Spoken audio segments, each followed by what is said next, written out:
అటువంటి అభ్యాసము ప్రస్తుతము చెప్తున్నారు. అభ్యాసం గురించి ఏ విధముగా అభ్యాసం చేయవలెను అటువంటి విషయాన్ని 14వ సూక్తం ద్వారా మనకి వ్యక్తం చేస్తూ ఉన్నారు మహర్షులు వారు. సత్తు దీర్ఘకాల నైరంతర్య సత్కారాసేవితో దృఢభూమి. మనం చేసినటువంటి అభ్యాసము దృఢం కావాలంటే ఎలా చేయాలి అభ్యాసాన్ని వివరిస్తున్నారు. ఆ యొక్క అభ్యాసం అంటే దీర్ఘకాలము, అది ఒక విశేషణం. రెండవది నైరంతర్యము అంటే నిరంతరము. మూడవది సత్కారము, అదేనమాట అంటే ఆదరపూర్వకము. ఒకటి దీర్ఘకాలం అంటే శరీర పతన పర్యంతము అని అర్థం. కొంతమంది అడుగుతారు, ఏదైనా సరే ఒక మంచి విషయం చెప్పి దీన్ని జపం చేసుకోండి, ఈ విధంగా అభ్యాసం చేసుకోండి అంటే ఎంతకాలం చేయాలండి అంటారు. ఎంతకాలం చేయాలి అంటే చెప్తున్నారు, సత్తు దీర్ఘకాలం అన్నప్పుడు శరీర పతన పర్యంతము. ఇప్పుడు సాధారణంగా మానవులకు అన్నప్రాసన చేస్తారు. అన్నప్రాసన చేసిన తర్వాత ఎవరైనా ఎంతకాలము ఈ అన్నం తినాలండి అని అడుగుతారా? అడిగేవారే కనబడలే. అభ్యాసం కానీ ఏదైనా సరే ఒక విషయాన్ని చెప్తే మాత్రం వెంటనే అడుగుతారు ఎంతకాలం ఉండని. ఇక అన్నప్రాసన విషయంలో ఎప్పుడైతే ప్రారంభమైందో శరీరం అంతం వరకు కూడా అన్నం తింటూనే ఉంటారు. ఆ విధంగానే శరీరానికి బలం కోసం అన్నం తినాలి, తప్పదు. అలాగనే శరీరము ఉండని మనకి లోపట మనస్సు ఉందన్నమాట. శరీరము దుర్బలమైన నష్టం లేదు, కానీ మనస్సు దుర్బలమైందనుకోండి చాలా కష్టమన్నమాట. శరీరము హృష్టము పుష్టము బలంగా ఉండి మనస్సు బాగులేదనుకోండి ఆయన ముఖమే వాడిపోతుందన్నమాట. అది ఆ విధంగా శరీరం కృషించిపోయిన మనస్సు బాగుందనుకోండి మంచి యాక్టివ్గా బ్రహ్మాండంగా ముఖం మంచి దీనిగా చలాకీగా ఉంటాడనమాట. అందుకని ఆ మనస్సుకి ఆహారం ఇది అనమాట. దీర్ఘకాలం మనం చేసే సాధన దేనికి ఆహారం అంటే మనస్సుకి. ఎందుకు మనస్సు? మనయవ మనుష్యాణం కారణం బంధమోక్షయోహో అని చెప్పింది శాస్త్రం. బంధానికి కానీ మోక్షానికి కానీ కారణం ఏమిటి? మనస్సు. సుఖానికి కానీ దుఃఖానికి కానీ కారణం ఏమిటి? మనస్సే. మనస్సులో ఎప్పుడైతే ఆ యొక్క అనుకూలమైన విషయాలు వచ్చాయో సుఖంగా ఉంటుంది, ప్రతికూలమైన విషయం వస్తే దుఃఖంగా వస్తుందన్నమాట. కాబట్టి ఆ ప్రతికూల విషయాన్ని మనకి వచ్చినా సరే దుఃఖం కలగకుండా ఉండాలి అంటే ఈ యొక్క అభ్యాసాన్ని చేస్తూ ఉండాలి. మానవ లోకంలో ప్రతికూల విషయాలు రాకుండా ఉండవు. అందరూ అనుకూలంగా జీవితం అంటూ ఉంటారంటే ఉండలేరు. ఏదో ఒక ప్రతికూలం, అనారోగ్యం వచ్చినా ప్రతికూలమే, ఒక శత్రువు ముందుకు వచ్చినా ప్రతికూలమే, ఒక వస్తువు మనకు దొరకకపోయినా ప్రతికూలమే, ఇంద్రియాలు బాగుండి వస్తువులు లేకపోయినా ప్రతికూలమే, వస్తువులుండి ఇంద్రియాలు నష్టమైనా ప్రతికూలమే. కాబట్టి ఇది శరీరానికి సంబంధించి కాకుండా మానసికంగా కలిగే దుఃఖాలు ఇవన్నమాట. అందుకని మన మనస్సు స్థైర్యముగా ధైర్యముగా ఉండాలి అంటే ఏం చేయాలి? ఈ యొక్క అభ్యాసం బావుగా చేయాలి. అందుకే చెప్తుంది ఎంతకాలం చేయాలంటే దీర్ఘకాలం చేయాలన్నమాట అభ్యాసం ఎప్పుడు కూడా. ఎందుకంటే శాస్త్రం చెప్పింది ఎప్పుడైతే మనం వదలకుండా చేస్తూ ఉంటామో సిద్ధి కలిగితే కలిగిపోని, అది సంవత్సరం కలగవచ్చు పక్వావస్థ చేత, ఆ విధంగా 10 సంవత్సరాలు కలగవచ్చు, కానీ మన కర్తవ్య కర్మ చేస్తూ ఉండాలి. అందుకు సత్తు దీర్ఘకాల నైరంతర్య. నైరంతర్యం అంటే నిరంతరస్య భావ నైరంతర్యం. ఇప్పుడు మనం ఉదయం కాసేపు సాయంకాలం కాసేపు అభ్యాసం చేస్తూ ఉంటాం, 10 నిమిషాలు 15 నిమిషాలు. మరి మధ్యకాలంలో ఆ భగవంతుడికి మనకి సంబంధమే ఉండదు ధ్యేయంతో. అలా కాకుండా ఏ పని చేస్తూ ఉన్నప్పుడు కూడా భగవద్భావనను మనం అలవాటు చేసుకోవాలి. ఒక వ్యాపారం చేసేవాడు ప్రాతకాలంలో సాయంకాలంలోనే దుకాణం తీసి మధ్యలో తీయకుండా ఉంటే అతడు ఏమైనా సరే ఏమీ గణించగలడా? ఏమైనా ఇల్లు కట్టగలడా చెప్పండి? కాబట్టి ఉదయము సాయంకాలము మధ్యలో తాను భోజనానికి వెళ్ళినప్పుడు కూడా ఇంకొక వ్యక్తిని పెట్టిపోతాడు. ఏమంటే ఆ సమయంలో ఎవడైనా ఎక్కువ బేరానికి వచ్చాడంటే పోతుందనే అవస్థతో.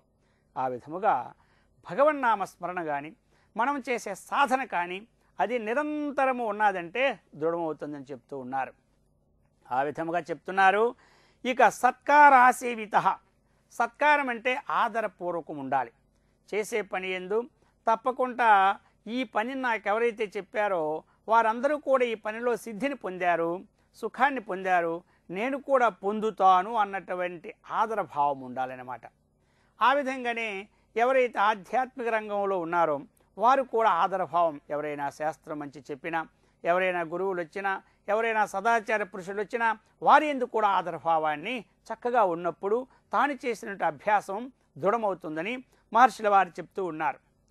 శాస్త్రం చెప్పింది, కుర్వన్నేవేహ కర్మాణి జిజీవిషేచ్ఛతగం సమాహాం ఏవం త్వయి నాణ్యథేధోస్తి న కర్మ లిప్యతే నరే చెప్పింది శాస్త్రం. ఈశావాస్యోపనిషత్తు చెప్తుంది, మందాధికారులు ఏ విధంగా చేయాలంటే కుర్వన్నేవేహ కర్మాణి, కర్మలు చేస్తూనే ఉంటున్నారని చెప్పింది శాస్త్రం అన్నమాట. అది ఎంతకాలం చేయాలి చెప్పారు, జిజీవిషేచ్ఛతగం సమాహ, 100 సంవత్సరాలు జీవించడానికి నీకు ఇష్టం ఉన్నదా, అంతవరకు కర్మలు చేస్తూనే ఉండు.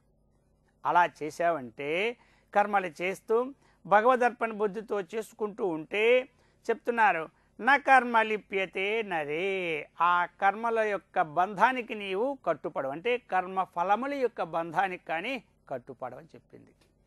ఏవం త్వయి, త్వయి నీయందు, ఏవం ఈ ప్రకారముగానే రాస్తా అంటే త్రోవ ఉన్నది, అన్యథా ఇంకొక మార్గంలో గతి నీకు లేదు అని శాస్త్రం చెప్పేసింది. ఉపనిషత్తు ఇది. ఉపనిషత్తు మనకేమిటంటే ప్రమాణం అన్నమాట ఆధ్యాత్మిక విద్యకి. కాబట్టి ఈ విధముగా మనం తప్పకుండా ఆచరణ చేయాలి. లేకపోతే ఎలా ఉంటుంది అభ్యాసం అంటే, ఒక ఆయన కాశీకి పంపించాడు తన కొడుకుని. వెళ్ళిన తరువాత తండ్రి ఆలోచిస్తున్నాడు, 5 దినాలు గడిచిపోయింది, ఎందుకు కొడుకు రాలేదు కుమారుడు అని ఆలోచిస్తున్నాడు. ఎందుకు అంటే అతని ఉద్దేశం ఏమిటంటే 4 వేదాలు, ఋగ్వేదము, యజుర్వేదము, సామవేదము, అథర్వణ వేదం, 4 వేదాలు 4 రోజులు పూర్తి కావాలి కదా. 4 రోజులు పూర్తి అయిన తర్వాత వచ్చేసరికి 2 దినాలు, 7 దినాలు అయింది, ఎంతవరకు ఎందుకు రాలేదు అని ఆలోచిస్తున్నాడు. చూడండి, కాబట్టి ఆ విధముగా 4 దినాలు 4 వేదాలు పూర్తి చేయడం తరమా? ఏ విధంగా అయితే ఆయన ఆలోచిస్తూ ఉన్నాడో, ఆ ఆలోచన చేసినటువంటి వాడికి ఏ విధంగా వేదసిద్ధి కలగదో, ఒక్కొక్క వేదము చదవాలంటేనే 12 సంవత్సరాలు పడుతూ ఉన్నదనమాట. ఆ విధముగా దీర్ఘకాలం చేస్తూ ఉంటుండాలి. ఎప్పుడూ కూడా మన అంతఃకరణంలో ఉన్నటువంటి వాసనా సమూహం నాశనం కావాలంటే అభ్యాసం బలంగా ఉండాలి. ఒక విషయం లోపలే ప్రవేశించినప్పుడు వెంటనే తీసివేసేయాలి. చిన్న చిన్న మొక్కలు తీయాలంటే సులభంగా తీయవచ్చు, కానీ చెట్టు ముదిరిపోయి ఒక 50 సంవత్సరాలు అయిపోయిందంటే ఆ చెట్టు ఏం చేస్తుంది, మనం అంత సులభంగా తీయడానికి మన వల్ల సాధ్యం కాదు. అందుచేత చెప్తూ ఉన్నారు, దీర్ఘకాల సాధన ద్వారా అంతఃకరణములో ఉన్నటువంటి వాసనా సమూహాన్ని నాశనం చేసుకోవచ్చు. ప్రయత్నాద్యతమానస్తు యోగి సంశుద్ధ కిల్బిష. కాబట్టి ప్రయత్నం వలన యోగి కిల్బిష పాపాలని ప్రక్షాళనం చేసుకోవచ్చని శాస్త్రం చెప్తూ ఉన్నారు. ఆ విధంగానే మహర్షి మలయాళ స్వాముల వారు 12 సంవత్సరాలు దీర్ఘంగా తపస్సు చేసినారు. చూడండి ఎంత కాలము. అలాగనే రమణ మహర్షి గారు అతి దీర్ఘముగా చక్కగా 15 సంవత్సరాలు 16 సంవత్సరాలు వారు తపస్సు చేసినారు. స్వామి శివానంద మహర్షుల వారు దీర్ఘంగా గంగ ఒడ్డుని 12 సంవత్సరాలు తపస్సు చేసినారు. ఎందుకు అంతకాలం చేయాలి? వారికి నేను ఆత్మని తెలీదా? తెలుసును, కానీ అనేక జన్మల నుంచి వస్తున్నటువంటి వాసన ఉంది కదా, ఆ వాసన పోవాలి అంటే దీర్ఘకాలము ఎవరైతే సాధన చేస్తారో వారికే వాసన నశిస్తుందన్నమాట. స్వల్పకాలముతో నశించదు. ఒక వస్త్రానికి సాధారణమైనటువంటి మట్టి అంటిందంటే వెంటనే కడిగితే పోతుంది. ఆ బురదగాని దాని ఎందు అలా ఉండిపోతే మరలా సబ్బు వేసి పామితేగైనా పోదు. అలాగనే దీర్ఘకాల సాధన చేయాలి. ఆ విధముగా నైరంతర్యము చేయాలి. నైరంతర్యం అంటే నిరంతరస్య భావ నైరంతర్యం. పశ్యన్ శృణ్వన్ స్పృశన్ జిఘ్రన్ అశ్నన్ గచ్చన్ శ్వసన్ ప్రలపన్ విసృజన్ గృహన్ ఉన్మిషన్నమిషన్నపి. మనం చూస్తున్నప్పుడు, నడుస్తున్నప్పుడు, భోజనం చేస్తున్నప్పుడు ఆ విధంగా అనేకమైనటువంటి క్రియల్లో కూడా భావం వదలకూడదన్నమాట. అదే చెప్పారు ఎవరు? ప్రహ్లాదుల వారు. పానీయంబులు త్రాగుచున్ కుడుచుచున్ భాషించుచున్ హాసలీలా నిద్రా వినోదంబులు చేయుచున్ సంతతము శ్రీమన్నారాయణని ఆ యొక్క నారాయణ యొక్క పాదపద్మాలని నిరంతరము ఏ పని చేస్తున్నప్పుడు కూడా మనం ధ్యానం చేయమన్నారు. ఎలా అండి ఏదైనా పని చేసేటప్పుడు ఎట్లా చేయడం కొంతమంది అంటారు. ఏ పని చేస్తున్నప్పుడు కూడా మనకి ఇతర భావాలు రాకుండా ఉంటాయా? ఏవైనా భావాలు కొన్ని అప్పుడప్పుడు వస్తూ ఉంటుంటాయి. కాబట్టి ఆ భావాలు ఎందు దృష్టి పెట్టకుండా ఏది సాధించాలనుకున్నారో ఆ ధ్యేయ వస్తువునందు నిరంతర ప్రవాహముగా ఉండేటప్పుడు తప్పక ఆ ధ్యేయ వస్తువుని వారు పొందగలరు. ఇక మూడో విశేషం ఏమిటి? సత్కారము అంటే ఆదరం. ఆదరం అంటే విశ్వాసం. విశ్వాసం అంటే ఏమి? శాస్త్రవాక్యమునందు గురువాక్యమునందు ముమ్మాటికి నిజము అన్నటువంటి విశ్వాసం. ఇది శాస్త్రస్య గురువాక్యస్య సత్యబుద్ధ్యావధారణ సా శ్రద్ధా కథిత సద్భిః యయా వస్తూపలభ్యతే. యయా ఇటువంటి విశ్వాసము ద్వారా ఆధారము ద్వారా వస్తువు ధ్యేయ వస్తువు అనేది ఉపలభ్యతే పొందబడుచున్నది. కాబట్టి మనకు కావలసింది ఏమిటి? ఆ విధముగా కావాలి.